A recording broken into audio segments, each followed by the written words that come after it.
एक छोटा सा बालक, उम्र मुश्किल से 8 साल, लेकिन हाथ में लकड़ी का खिलौना नहीं, असली तलवार। सामने खड़े थे अनुभवी सैनिक। उन्होंने कहा, राजकुमार, यह खेल नहीं है। बालक ने जवाब दिया, राजपूत के लिए युद्ध खेल नहीं, जीवन होता है। यह कोई साधारण बालक नहीं था, ये थे महाराणा प्रताप। लेकिन सवाल है, कोई बच्चा इतना निडर कैसे बनता है?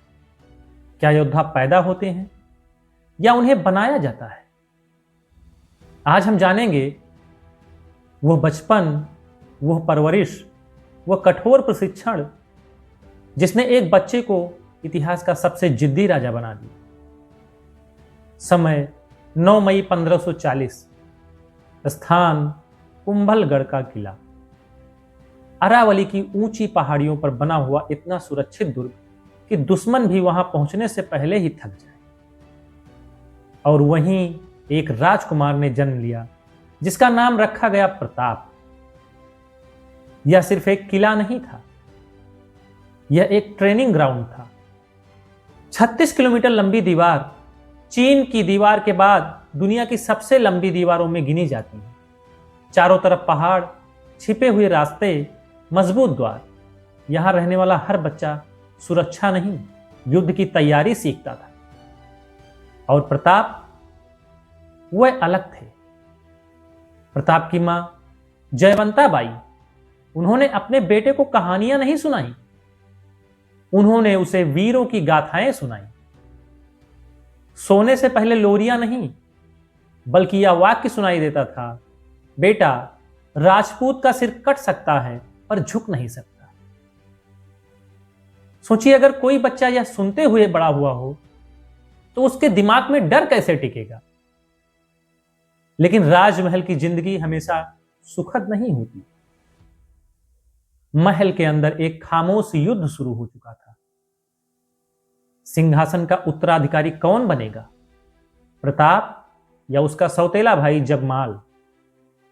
दरबार बढ़ चुका था, राजनीति, विश्वासघात और तनाव में। प्रताप ने बहुत जल्द सीख लिया, सबसे खतरनाक दुश्मन हमेशा बाहर नहीं होता, कभी कभी वह अपने घर में ही होता है। लेकिन इन सब के बीच प्रताप ने एक चीज तय कर ली थी, कमजोर बनना विकल्प नहीं है। जब दूसरे राजकुमार आराम करते, वह अभ्यास करते। जब दूसरे खेलते, वह घुड़सवारी सीखते। कहते हैं, प्रताप का शरीर बचपन से ही बेहद मजबूत था। वह भारी तलवार उठाते, भाला फेंकते, घंटों घोड़े पर इतना दौड़ते कि सैनिक भी हैरान रह जाते।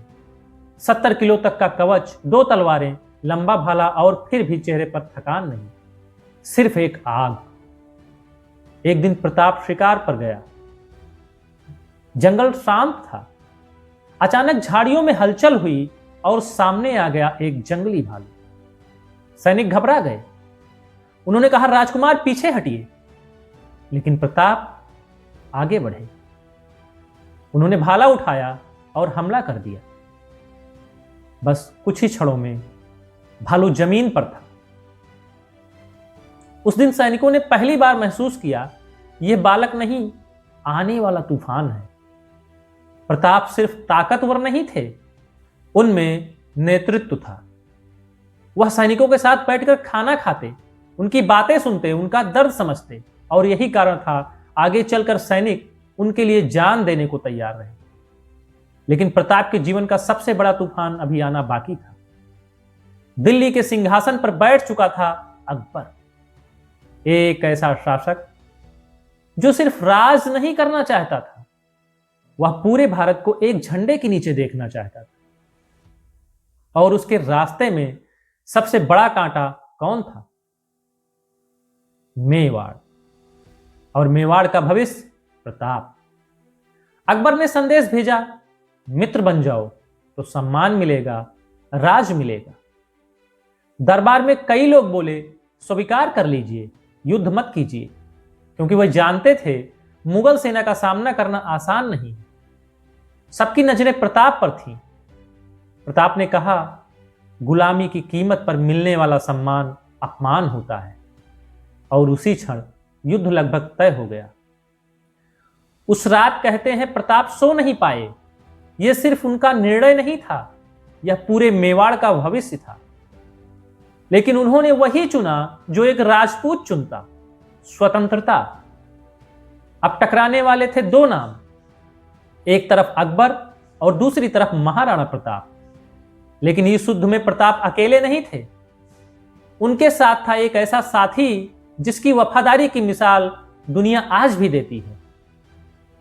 अब तो आप समझ ही गए होंगे, एक घोड़ा जो सिर्फ सवारी नहीं था, वह प्रताप की जान था।